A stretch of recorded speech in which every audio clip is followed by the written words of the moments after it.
as they may not recognize us either. So I'm David Durfee. Chairing the committee. I am from Shaftesbury, which is down in Bennington County. I represent Shaftesbury and Sunderland and Glastonbury. It's those communities. This is Vice Chair Supernat. And I represent Barnard, Concord, Bridgewater, West Hartford. I'm John O'Brien. I represent Windsor Orange 1. That's Royalton, my hometown of Tunbridge. My name is Michelle Boslin. I live in Northern Windham County. I represent Windham 3. I live in Westminster and also represent Rockingham and Brooklyn. I'm Leland Morgan. I represent Grand Isle County and the western portion of Milton. Good. All right. And Sidonia is our committee assistant. I mentioned we've got 3 committee members who will be joining us at some point. But Caroline, with that, why don't we turn it over to you? Yeah, thank you all so much for having us again for Small Farm Action Day. I will skip my spiel this time around why Small Farm Action Day matters to us. You guys heard that in March, and I think you all remember still well enough.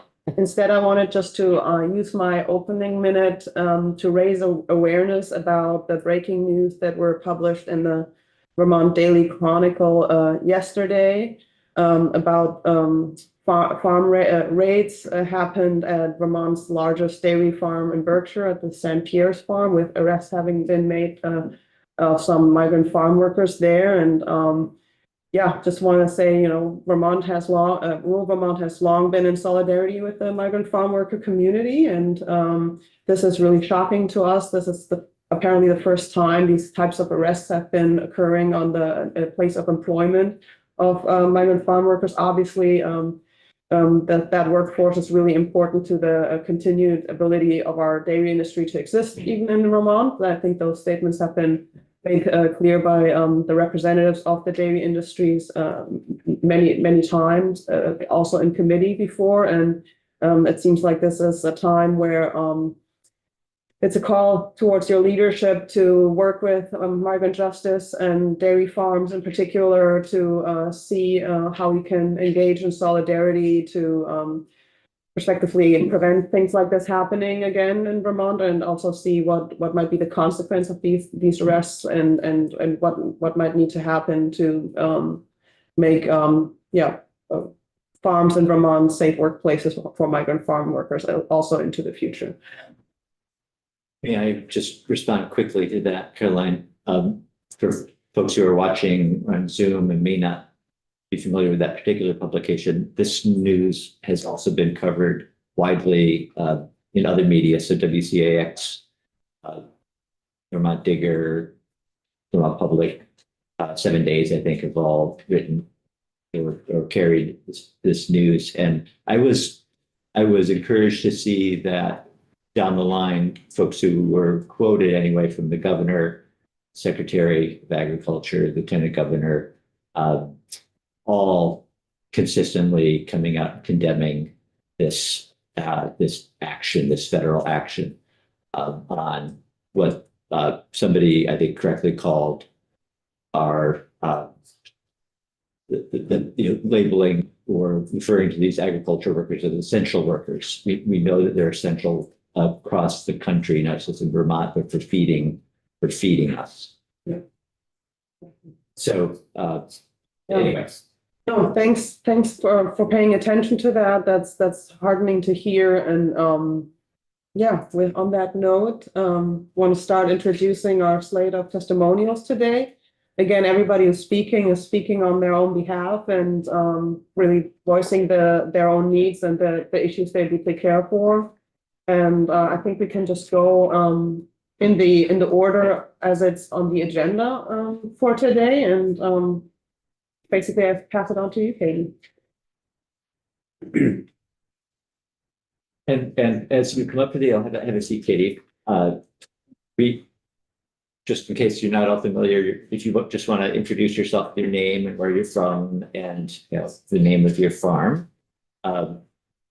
We will ask questions at the end. We might interrupt with questions if something feels like it needs clarification, but otherwise the floor is yours. Great. Thank you so much. My name is Katie Steer and I own with my husband Wild Earth Farm in Randolph Center.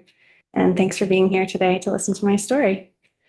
I am here today to ask you to vote down the proposed changes to Vermont's right to farm laws. I have heard language that describes votes relating to S45 with farmers if supporting proposed changes and against farmers if not supporting these proposed changes. Changes that include allowance for physical invasion of property, for example, a stream of polluted water running through someone's backyard, are only supporting a small number of industrial-sized farms in Vermont. I'm a farmer in Randolph Center, Vermont. I raise grass-fed beef and lamb with my husband on about 100 acres of certified organic pasture. After farming on leased land for 6 years, we were fortunate enough to purchase our farm 3 years ago through a USDA farm ownership loan. In addition to raising grass-fed beef and lamb, we operate 2 Airbnbs on our farm in order to allow us to financially support the mortgage payments, property taxes, and insurance. These proposed changes are extremely concerning to me as a farmer who lives down the road from an industrial dairy farm. The impact of an industrial confined animal feeding operation on the community is vastly different than what most would consider it like to live next to a farm. The trucks are driving by every few minutes in the summer with their engine brakes blaring in both directions. When the manure is spread from the lagoon, the smell is suffocating even inside our house. You can smell the farm from a quarter mile away when driving by in the summer, and they are spraying toxic herbicides and pesticides all around our community. Even still, I have empathy for these farmers who are trying to survive in a system that, in my opinion, doesn't fit or belong in Vermont. The biggest concern for me comes from the genetically modified cornfield directly uphill from one of our certified organic pastures. This cornfield contains tile drains, and every spring a river runs through our field, digging an enormous ravine and running into a spring-fed pond on our property. We tested the water coming from this spring, and it is contaminated with herbicides due to runoff from this cornfield, making it so that we are unable to use this water or pasture land for our cows. Under these proposed changes, our neighbors could pollute and damage our farm with their farming practices and leave us powerless to do anything about it. I've seen it mentioned multiple times in the articles written about this case that the affected neighbors are outsiders who aren't from here. What about when a farm causes damage to another farm? Should farmers in Vermont not have the right to farm organically and without chemicals that are harmful to humans and the planet alike?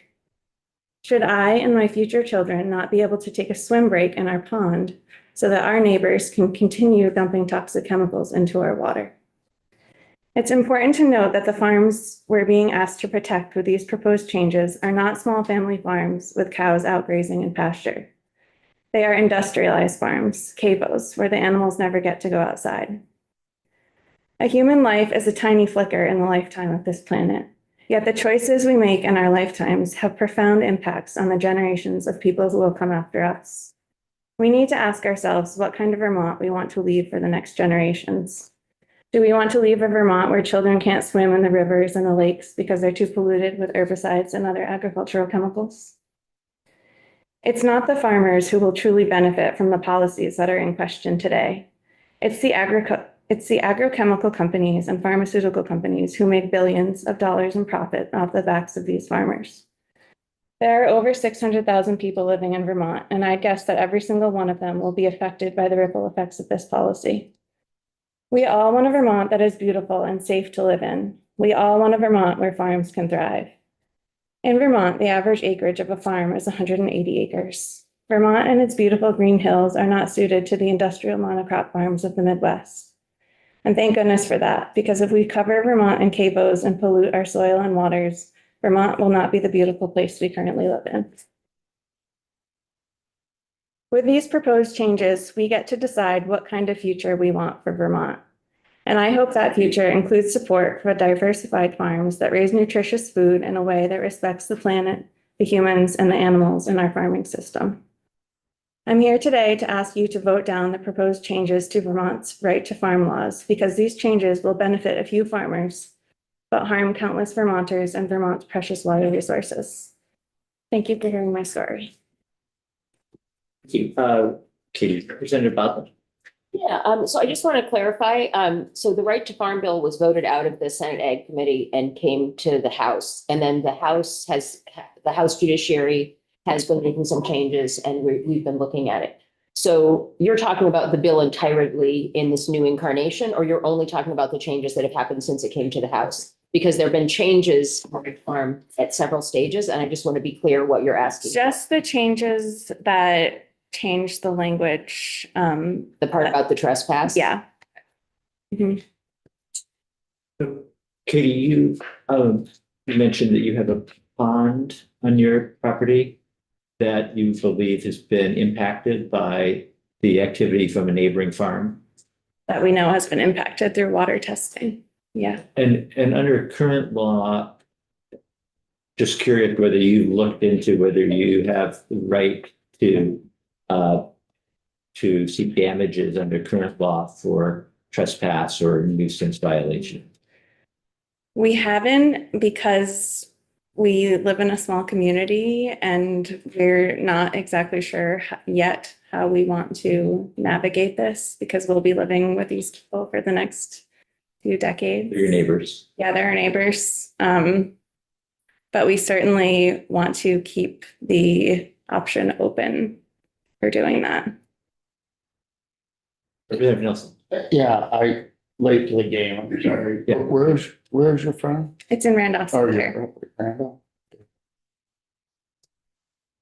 Go ahead, Representative O'Brien. Is there any way you would rewrite this bill so that small farms like yours are protected? I mean, I'm no expert in any of this, right? But yeah, I don't think that, I think there should be maybe some differences noted. Like, I don't think that farms should be able to damage other farms with their farming practices, because we are spending a lifetime paying this mortgage. Like, it's a miracle we were even able to buy this farm. And now I don't want to be faced with like either leave it or live on a polluted farm. Yeah, What were the chemicals that were in the pond? herbicides, glyphosate. Mhm. Representative Nelson. Yeah. In this bill says that all farms have to follow the required agricultural practices. And you're not allowed to for pesticides to leave your property. Absolutely not allowed. And it's in the bill, it's in statute. I have a license. Pesticides and herbicides, or just? Yeah, yeah, it's all one thing. Mhm. Herbicides are considered pesticides. And this bill gives no protection for that, as it shouldn't. Because it is our duty to keep keep those practices on our property. So, you know, if you have an issue, you should contact the agency and have the pesticide division come out and check things out, because they will, Okay, okay? That helps. thank you. Are your neighbors aware that this is happening? Mhm. All right, thank you, Katie. Thank you. Appreciate your time. And now I have Samantha listed next.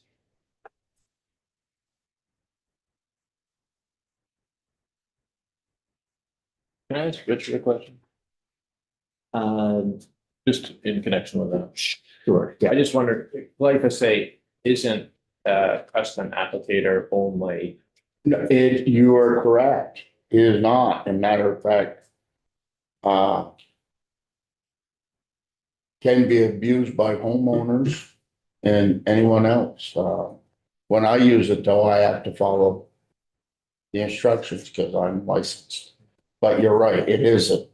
They may be using it on that neighboring property. But I would talk to Steve Donnell and they will investigate it. All right, good morning. Hi, everyone. My name is Samantha Langevin. I'm a resident of Bristol in Addison County, and I'm here today both as a resident of Bristol and as a representative on the Land Access and Opportunity Board.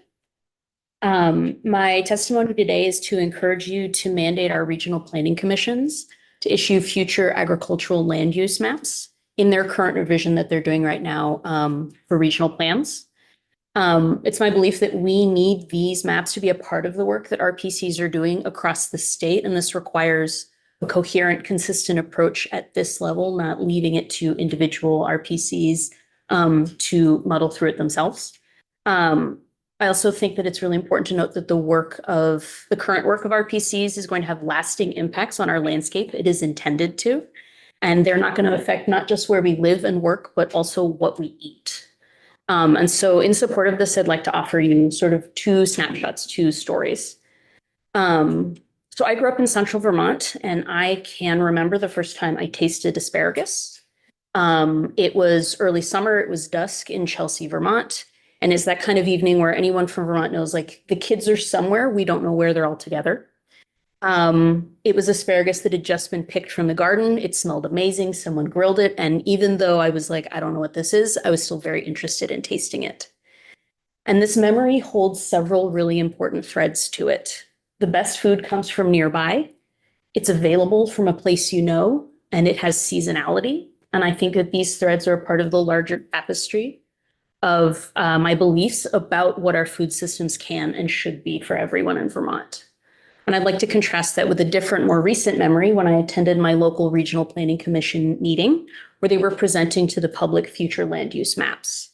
This was a dense conversation. It was filled with maps and graphs, and it was a detailed and tidy plan for how our towns can plan for expansion. But as someone with decades of experience working within our food systems, and as someone who lives on a farm, it was pretty obvious that there were some big pieces missing from the conversation. This meeting made it very clear that land for agriculture is always outside of town, and it's away from municipal services and access to transportation and housing. Much of the meeting was spent explaining exemptions to allow for more housing development, and the discussion of land for ag use mostly centered around which color it was on a pixelated map. So my point to all of you today is that future farmland protection and access needs to go hand in hand with our work to provide plans for how our communities are going to grow. Our New England Feeding New England plan has already done the work to tell us what we need to do to achieve regional food security. And also how we can change that situation. You know, it says for us to make even modest gains in food security for our region, we need to double the amount of land that's in agricultural production currently in Vermont. And this is why I think it's important that future land use maps are not just considering housing development for the future, but also what is our currently viable farmland and soil, and how are we going to provide future access to land for farming? I believe this means we need a plan to deliberately protect the ag land across the state, particularly those within our town and historic settlement patterns, as these spaces represent not just some of the best soil that we have available in Vermont, but they also represent easy access to housing, municipal services, transportation, and markets for farms. And we know that these are the things that not just get farmers on land, but keep them on land. I think we can all agree that farmland tenure is extremely important in Vermont. The average age of a farmer in Vermont is in their mid-50s, and this is just below the national average. As an example of why this is important, everyone in Vermont, or mostly everyone, knows what the Intervale is in Burlington. And part of the success of the Intervale in feeding thousands of Vermonters is because it's close to markets, close to transportation, and close to housing. So I think that everyone understands in this room the impact of RPCs across our state. I think this is a real opportunity for us to unsilo housing from all of the other things that it affects, including farmland access and our food system. I think that we need to provide for a future where our neighbors and communities can find food grown in their communities and not outside of it. And so I'd just like to thank you for listening and for hearing my thoughts. I'm happy to take any questions. Thank you, Samantha. Questions? You're in Bristol in Addison County. And I think you mentioned that you grew up in central Vermont. In either of those parts of the state, can you just thinking about the areas that are like maybe most likely to be designated for housing that perhaps shouldn't be, sort of going to your main point. Can you think of anything specific that we might be able to relate to because we're familiar with it downtown, like in Bristol maybe, or in Middlebury? Sure. So in the like Bristol Middlebury area, I live just south of Bristol, so I'm kind of equidistant between the two and very close to the New Haven town border as well. We're right along several large rivers, the New Haven River, Otter Creek, which is definitely not a creek. And so these areas represent really rich soil that takes thousands and thousands of years to build up. These are areas that in the last few years have also not seen crazy flooding compared to other parts of the state. They're close to main roads, they're close to multiple markets. We're also in a far more temperate part of the state. Like when I drive over the hill, I'm always shocked to still see snow over here. Whereas like we are fully 2 weeks ahead in spring over there. So when I think about those flat available areas in the town that I live in, those are also the places that people are looking to sell and develop. Just down the road for me along Munger Road, there's big farm fields that nobody is selling for farming. People are putting up houses. And I get it. We need places to live. That is an obvious problem in Vermont. But the concern here is that once we develop that land, we can't turn it back into farming. That's not easily done. Those great like Nellis loam soils take a really long time to build up, thousands of years. And so it feels like this is an opportunity to think about future agricultural use hand in hand with development for our communities. Nelson? Yeah, I know the area you're talking about. That's down in Fort Hill Country. Yeah, Fort Hills, the dairy. Yeah, Yeah. it's just north of me. And excellent farmers. They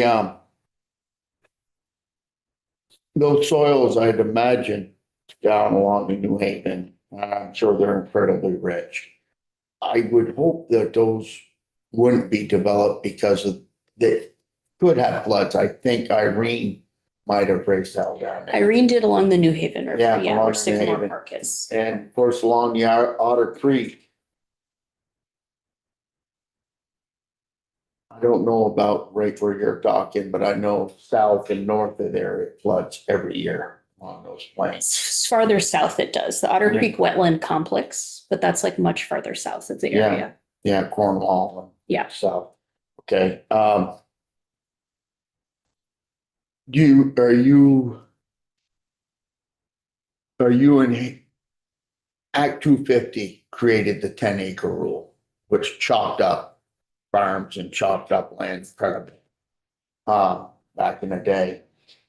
Are you more in favor, and we do need housing, of a higher density housing? You know, less land, but more units on less acres of land?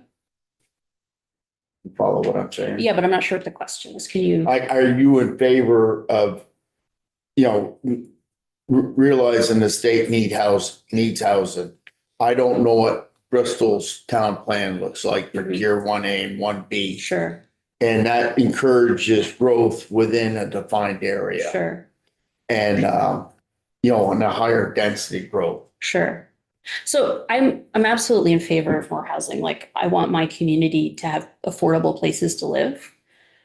I think that the work that the regional planning commissions are doing right now is going to be hugely influential, right? They're going to be working with each town to present them some options.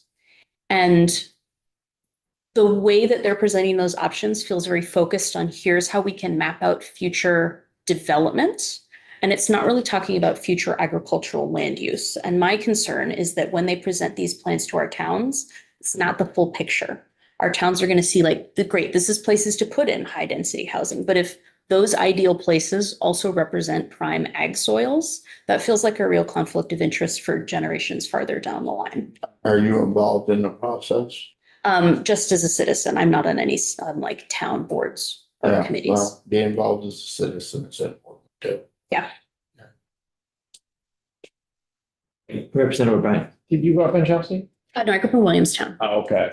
But so just north. Chicken Wiggle with Steve and Kate Thomas, right, in Chelsea. Yeah, a little bit. We were really close to Kate Willard and Mark Limke, just off of Button Shop. Right, yeah. Or whatever the name is, it's always Auburn Chapter. Button Shop, yeah. No, but I was just thinking, there's an example of a farm right in the middle of a village that's Mhm. really active. Yeah. That would Yeah, absolutely. It'd be a 1A, or a 1A, tier 1A or something where it's great. They do a lot, do that right in the middle of the village. All right, thank you. Thank you so much. Okay, next is Joseph.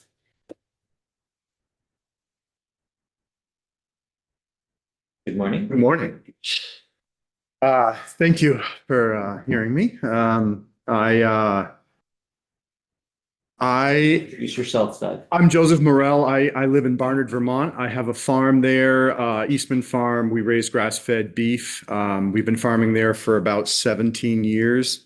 I belong to a farm cooperative, and a member of that cooperative came in March and spoke to this committee already about a piece of legislation we're hoping can get through this year in the miscellaneous ag bill. Clarification of along on the accessory farm business. So I think that I feel as if, as a seventh generation Vermont farmer, as someone who really wants to see a way forward for farming in Vermont, and we have over the since 2011 started working cooperatively with a group of farms. We manage about 450 acres organically. There's a dairy of 20 odd cattle on one end. We do 5 rotations over the course of the summer. And we joined with this vegetable farm, Fable Farm, in 2013 to start putting on essentially a combined agricultural act. We grow food and we serve food. We started by actually serving, offering people frozen pounds of ground beef and mountains of vegetables.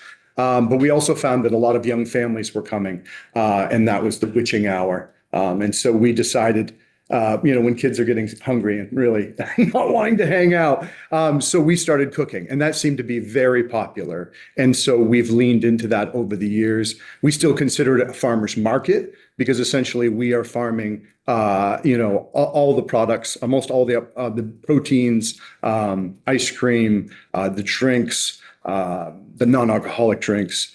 And so what I'm here for is to really implore, and I obviously know that you guys are dealing with a lot of stuff this year and maybe more than usual. But we really need clarification of this law that was passed last year. Because it essentially has created, it's created an opportunity, I think, for our farm to experience a level of harassment by the NRB that I do not think should be allowed. And I think ultimately the law that was passed last year can be interpreted in a way that is actually violating a fundamental right of farmers in Vermont. When we started working together, we leaned into the agricultural exemption. We do not believe that the agricultural exemption should ever be watered down.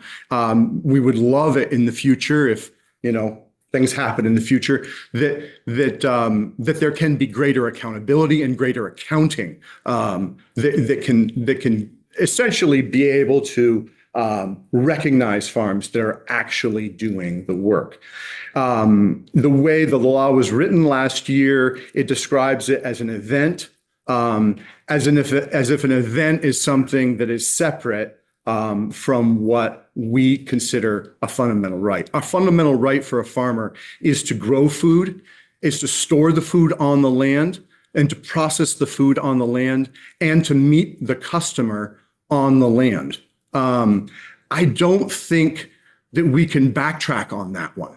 I think that I think that we need to be able to do this to survive.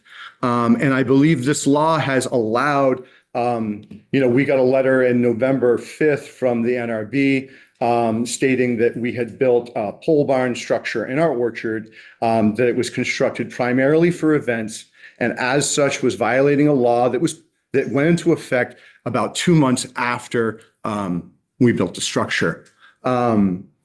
And already this has caused, an incredible amount of time that we've had to put towards this, thousands of dollars in legal fees.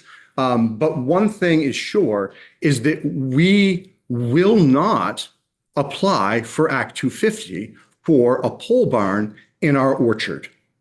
This is a structure that has hay in it. It has tractors in it. It's built from wood on the farm by farmers.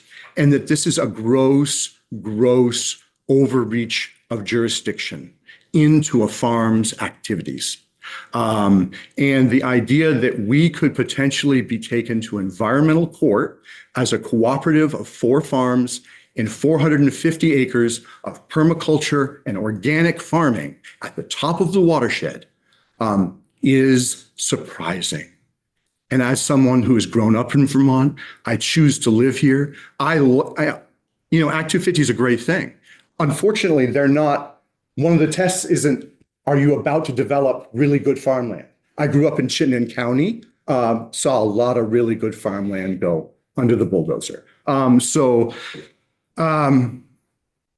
have no issue with having good regulation. It makes Vermont. But I also feel as if what we're doing is something that's taken 2 former dairy farms. They're not a CAFO. We do good work. We have the support of our town. Our select board had a special meeting in order to send a letter to this committee and to the Senate Ag Committee. We've had our zoning administrator also write. So we're in this for the long haul. We build relationships. It's important for us to be embedded in our community and to serve our community. I'm a beef farmer, but somehow I got pulled into the kitchen. I've been cooking for this thing for the last 12 years. And it is a joy and an honor to do that. But I feel as if we're in a moment right now. And I know there are other issues related to this, issues of wedding venues, issues of all these things that I know that, the folks down the street here are hoping to kind of flesh out in this. But that's the future. Right now, there's a law in the books that's hurting us, and has the potential to hurt a lot of other farmers that are doing important, innovative work across the state. So, Joseph, thank you. I saw a couple of hands. Yeah. Representative Nelson. So Act 250 exempts on-farm accessory structures. And right, it's supposed to. It's supposed to, but if it's related to events, and their argument is that it's primarily for an event. Okay. And you have essentially a really nice farmer's market right there on your site. Exactly. Yep. Yeah. Mhm. And you go to a lot of farmers markets around. Yeah. Is there music played at that? Is there music? There played often at is, yeah. Is there music Yeah. played in Newport, the farmer's market? Yeah. Yeah, in Norwich, yeah. Yep. Yeah. What's the difference? And you use your structure year round, Yeah. and when you have room in it, That's right. Right. okay, and are you familiar with our right to farm bill we have? I've been hearing about it. Yes. Yep. Yeah. Maybe we could tweak the language in that to really help you out as well, too. Yeah, I mean, like I said, I really feel like this is a clarification. I think that, with the on-farm businesses, they're recognizing that we can build structures to store and process food. Thank you for the recognition, but ultimately, that was a right that we had all along as farmers. Ultimately, the agricultural exemption is key because farmers are bearing the responsibility of growing food. And actually, that's not that easy, and it's not getting easier. And so I feel like this is essentially, so it recognized that, but when it came to events, it said that these are exempt from that blanket sort of, and the argument is that it's primarily something. And, I'll tell you what, on a farm, no structure, no cover is primarily one thing. It rains and snows and we got to cover stuff up. Except for the manure cactus. Yeah, thank you. I've been working with a maple sugar producer who does things up there in Derby and processes and makes his own products and whatnot. Would like to expand, and they told him Act 250 would be involved. And I said, shouldn't be. It's an on-farm accessory structure. You're using your products to add value to them. Right. So, all right. Right. Representative O'Brien. We're two barns in question, your pole barn and then the other barn for the store, equipment storage and music. Oh, it's one thing. It's a small pole barn. It's like 20 by 20. It's the same barn. It's the same exact structure, right? And if that pole barn had been built 5 years ago and we decided that some musicians would be great underneath it, Act 250 wouldn't say anything. So I really feel like the way the law was written is really almost a form of entrapment or a form of trickery, because if you can use the same type of building that's already there for that use, 18 times to have a band play under it. But if you constructed it the same year this law passed, and you use it as a stage 18 times a year, then all of a sudden it's primarily a stage. So what we were seeing here is the law. I mean, we've been doing this for a long time, the same exact thing. And so this is a change in the law that really has created a situation where there's a ludicrous action against us. I mean, So I wonder, was this complaint driven? Because I remember Right. it was current use was going to throw out. Right. We've gotten further along in understanding that. Current use actually never threw us out, apparently. We still have a very little understanding of why it never hit the town that spring. But the current use has been really great in working with us, and we've been working with them. Ultimately, these two former dairy farms are doing much better now than they were 5, 10, 12 years ago. When they were just kind of running out of steam. So we're definitely, if current use mandate is to support the working landscape, we are working the landscape, guaranteed. So no problem there. What we think maybe that the person that brought that complaint, it was a contracted town assessor, doesn't live in our town. For whatever reason, got to be in his bonnet that our processing building was, he looked into the kitchen and said, my God, that looks like a commercial kitchen. Looked into our tasting room and said, my God, that looks like a restaurant. This is not farming. And I don't know why, but that was the drum that he beat. I think that people will do that no matter what, and no matter when. I think the problem here is that it's stuck with the NRB. He can't make much waves with us with current use because we're farming and we're completely transparent about how we do it. But somehow with that law going into effect last year, something stuck. It allowed that kind of complaint to turn into something that's costing us thousands of dollars, time spent, for what? For something that really is part of the agricultural exemption. One more question, and then if we want to be able to hear from all the witnesses. Yeah, no problem. We need to move on, but go ahead, Representative Balsam. Yeah, I was just wondering if you could tell us what the number is for that. I mean, is that a bill? Is it currently with us? Is it in the Senate? Where is? I believe that it's in the Senate right now, in the Senate Ag Committee. So is it the miscellaneous bill that we sent to them? Yes. Okay.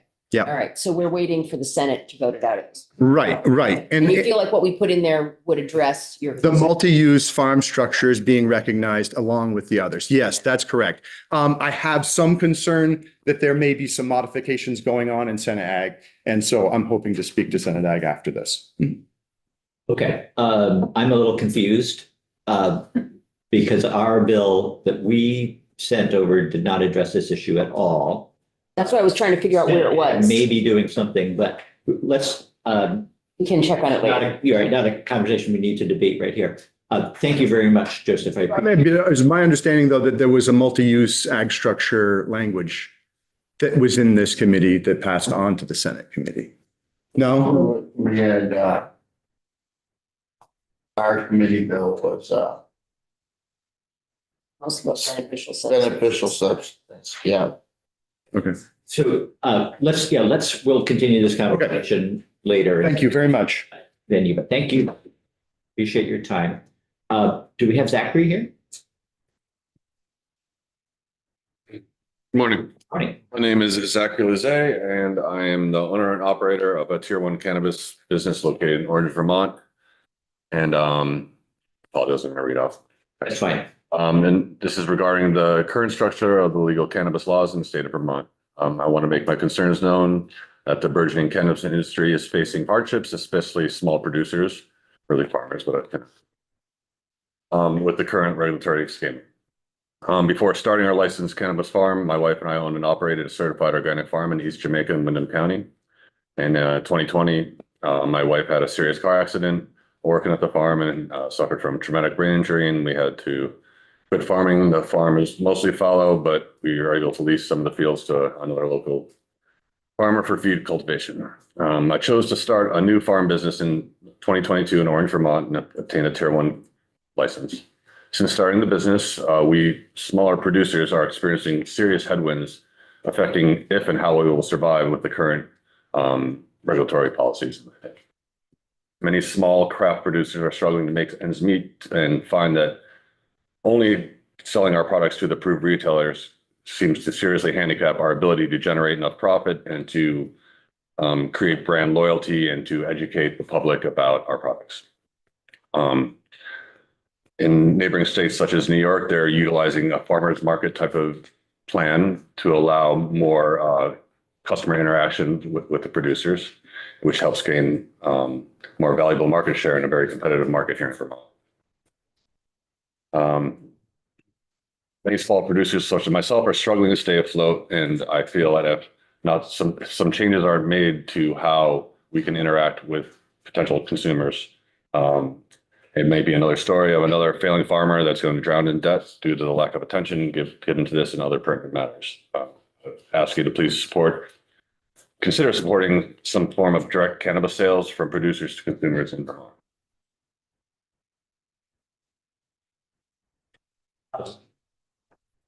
Questions?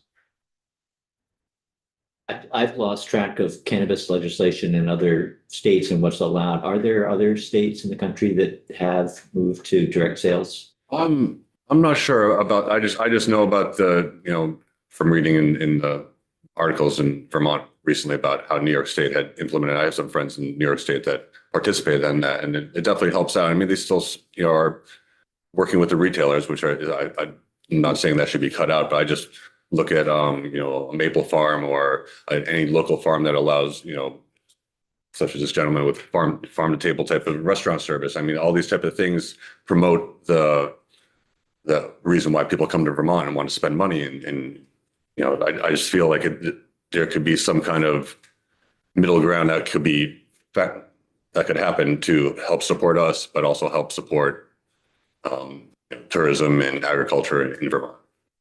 Representative Nelson? How many acres? Are you inside, outside? Or? I'm inside. I got 10 acres in Orange and 80 down at Jimmy. And so, but you grow. It's all indoor currently. Indoor, so you can really control it. Yes. Yeah, indoor. HVAC and climate control and static environments as much as possible. Yeah, and so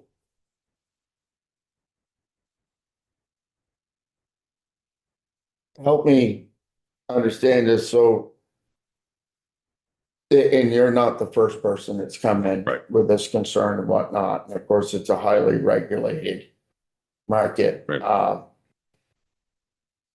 Would you folks envision like allow not so much farmer markets, but maybe on-site, That's actually what I would like to promote. You know, I think on-site? people not- could come to our farm, hang out and enjoy the sunset, drink an espresso and see our farm and, you know, have that Vermont experience that a lot of people come here for. Yeah, so you're thinking more, yeah, on-site. But I'm in my mind, any such type of provision or amendment could potentially benefit us, especially a lot of us small producers. We get no federal tax write-offs or any type of stuff, so we're paying both ends. So it's I realize that. And of course, you'd all have to develop a mechanism to track, collect of course, the tax. of course. You know, but if the, you know, liquor and bars are able to do it, I don't see why we can't use a similar type of model and oversight. Breweries are allowed to do You it. know, I'm thinking about Hetty Topper and, you know, how successful they were. Hillstead. Why could we not use that type of schema to benefit us? Representative Bosland. Yeah, I was just going to mention, I have a constituent who came to me with a very similar concern. I live in Wyndham County in Westminster. And I actually ended up talking to somebody in the Government Operations Committee because they're the ones that actually have jurisdiction over this. Like, we basically can't treat cannabis as a regular agricultural product. We have no jurisdiction over that.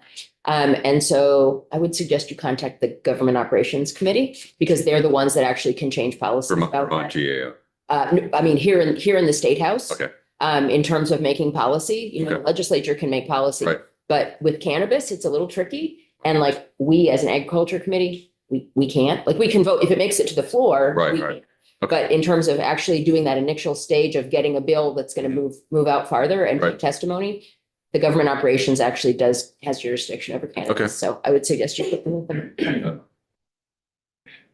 Other questions? Thank you very much. Thank you. Thanks, Zachary. Then Ben. think I mean, did not make it happen at all. So, not on Zoom. no. And I'm sorry, I forgot my cell phone this morning at home, so, of course, I'm the point of contact. So that I'm probably missing relevant communication from them right now, but obviously we did not make it Yeah. from Yeah, this okay. time, so, I'm sorry about that, but it brings them back right in time. I'm impressed that you're sitting there looking like you're not nervous and freaking out that you don't have your cell phone with you. No, I can sorry. All right, well, was there anybody else who wanted to say something or, I mean, we have some other, organizational reps, following this discussion, maybe if you just, Or if there's, yeah, or just like, if you'd like to introduce yourselves so that we know who you are. My name is Amy Lems. I am here in Jessie Lynn Dolan's stead. She's the director of the Green Mountain Patients Alliance. And she wanted to speak to the medical part of cannabis. My name is Amy Lems. As I explained, I am here representing the VCEC, so Vermont Cannabis Equity Coalition, which comprises of GMPA, LAOB, Rural Vermont, NOFA Vermont, and Vermont Growers Association. I'm also a medical patient, and I'm a former Tier 2 cannabis manufacturer. I'm hoping to convey Jessie Lynn's talking points. Her main talking point was she's hoping that you will be able to go over the medical report that the CCB commissioned to understand medical and cannabis a little bit better. She's looking for on-site consultation and direct to consumer sales, which benefits patients. She's looking to get back the committee that is symptom relief oversight. So patients and caregivers and health professionals have voices and can weigh in. Both GMPA and the CCB have suggested specific makeups for this committee. All patient-facing bud tenders in the adult use training with enhanced medical education. So anyone that's a bud tender should have this enhanced education. It's not realistic to think that only a few people who are bud tenders who have this education are the ones that are going to be interacting with potential patients. There are some people who have not gotten a medical patient license who would like the information they could get regarding these educated professionals, and they will be looking for that at the adult use retail spaces. Adult use will be serving medical patients, but medical professionals are banned from working in the adult use market. This is one of the main reasons why it's important to have the enhanced education. And she would love to see that ban rescinded so that medical professionals can be included and involved and provide education to medical patients. Can you just make that last, summarize again for us, the main point? About the symptom oversight committee? What it is that she would like to see that is currently not allowed? That oversight committee to be back in. Both GMPA and CCB have suggested specific makeups for these. And so, and it's been a committee previously that has been able to give information and direction in the healthcare with regard to cannabis. Also, the education, the adult use education, bud tenders, they need to have that enhanced medical education, all of them, not just a handful. And then she's also asking for some financial support for patients. This is something the Symptom Relief Oversight Committee could figure out, free cards, loans, or other to assist that demographic. Thank you. Carolyn, did you want to, should we ask the other folks to just introduce themselves? Helen, if you want to say I'm anything. just happy to say hi, everyone. I'm Helen Workhead from Milford, Vermont. Just here to join and support and listen to the discussion today.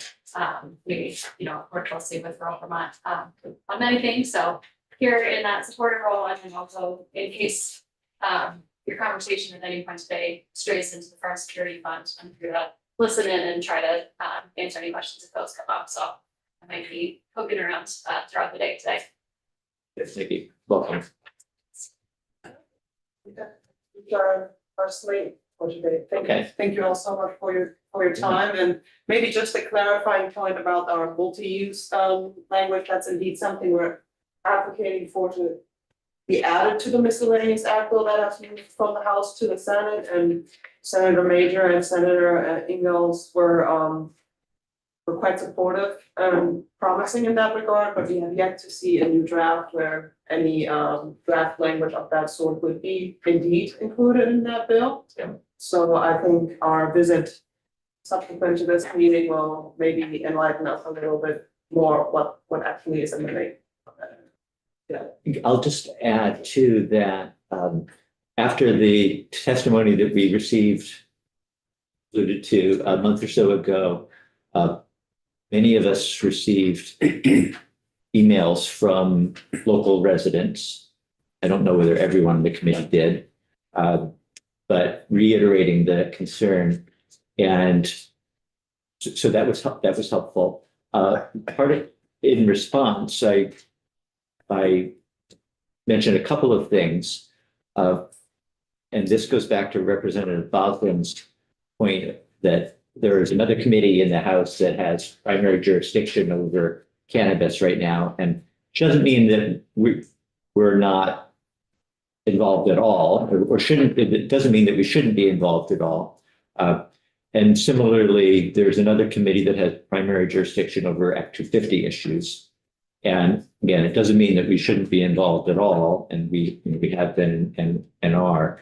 And the other point I made was that Act 181 last year did include a requirement that the board, which is now formerly the NRB, now the LURB, report back to the legislature by next February on changes that might be made specifically to accessory on-farm businesses and events. So if nothing else happens between now and then, that is something that we're looking forward to seeing. So I just wanted to mention that as well. And rural Vermont certainly has takes greater issue in what the changes were that should have never passed last year, since that Bill H-128 last year actually never passed the House, but then was last minute added to what was the Act 250 bill. And when the intention with it might have been to seek clarification in favor of accessory on-farm businesses, what it ended up doing was just over-regulating farms and accessory on-farm businesses, because frankly, the storage and sale of agricultural products, as well as the value-added production of agricultural products, was always exempt as farming. And so rural Vermont takes issue in that after all, that legislation, basically all it affected was to overregulate events and farm stays, and kind of contrary to the original intent of the accessory on-farm business statute, which was issued to support the viability of farms through those types of businesses. And now we're finding ourselves in a situation where any AFOB is stricter regulated than any other development in the state is. So it's certainly our mission over the summer to work with folks from DNRC and LURB to revise the language that was passed into law last year, and to find a more comprehensive solution to how to thread that needle between the vetting menu that's not really a farm and farms that rely on wet menus. And I think there's more elegant solutions that could carve out what is a scam business or a greenwashing business that doesn't rely on over-regulating everyone at once. Maybe not for today, but can, at some point, we just do almost like a side by side and see like what legislation existed before and what it is now, because this is that sort of nuance. Yes, yes. And why it's become now even more overregulated, certainly unintended consequences from this committee. I'm Shelby Gerard, I'm one of the staff members at Rural Vermont. Do you want to come up to the table? But what I would like to share, you do still have 5 to 10 minutes of wiggle room. Ben, the last person on our slate of folks that just today. Morning. Morning. You're Ben Wilcox? Yes. Hi, Ben. I'm sorry I'm so late. That's quite all right. I'm glad that you made it. And yeah, if you'd like to come on up, if you wouldn't mind coming on up. Yeah, sure. So my name is Ben Wilcox. I'm from Sutton, Vermont, Caledonia County, and I'm a tier 1 outdoor licensed cannabis cultivator. And so my experience comes from that, I guess. Everything I'm saying is just from my personal. I've been a licensed cultivator for 3 years. And one thing I would like to point out is I understand the nuance with the federal law, it being illegal, that we can't necessarily consider it to be true agriculture under USDA and all that. But the nature of my business is I put seeds in the ground and grow plants, harvest them and sell my plants. So you can call it what you want, but that's what I do. And I would encourage the state to recognize that and give us similar types of agricultural treatment under state law to the extent that's possible. And then the other thing I would like to talk about is just similar to other agricultural products, where small producers, tier 1 is the smallest scale. So I'm on the smallest side of the cannabis cultivation businesses. And just like other small producers, typically, if you're able to sell your produce at a farmer's market, you can command a higher, get a larger price for your produce, right? I mean, you can get the full retail value of it instead of going through a wholesaler.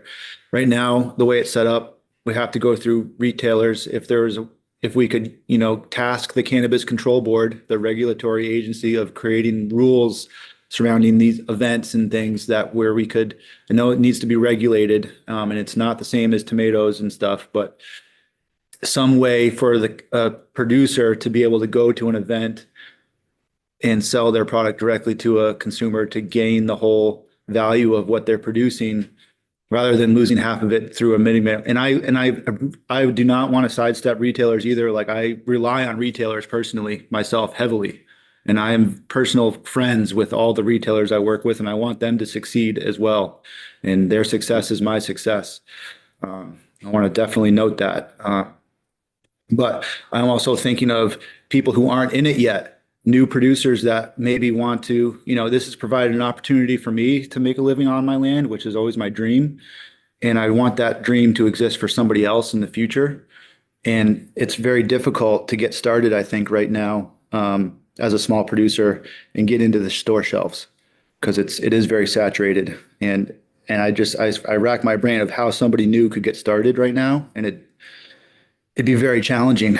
But if somebody new could start super small, even way smaller than a tier one, get a tier one license, but don't even grow the whole amount and just get a brand following at a farmer's market and get local people, consumers excited about their brand, then a retailer might want to pick up their brand. You need to generate your own demand kind of, by branding and all this stuff. And I'm just trying to think of how look out for the smallest, newest people, make sure this is an opportunity for people in the future. And I think that would help a lot. That's all. How close is the nearest retailer to your farm? About 20 minutes. Mm-hmm. In St. Johnsbury. St. J. Okay. Mm-hmm. Questions? Representative O'Brien. It sounds a bit like advocates for this. I can see a parallel to raw milk sales, which you can do both at your farm, or there's another tier for selling them at, say, farmers markets. And both of those situations have tracking too. So every gallon sold, there's a customer list on. This would have to be tracked. Absolutely. I mean, currently there's when I transfer my cannabis to a retailer, it's tracked, or to any other. I transfer it to a wholesaler, manufacturer. It doesn't matter who. It's tracked, and I input the information into the state tracking software myself, and it would absolutely have to be tracked.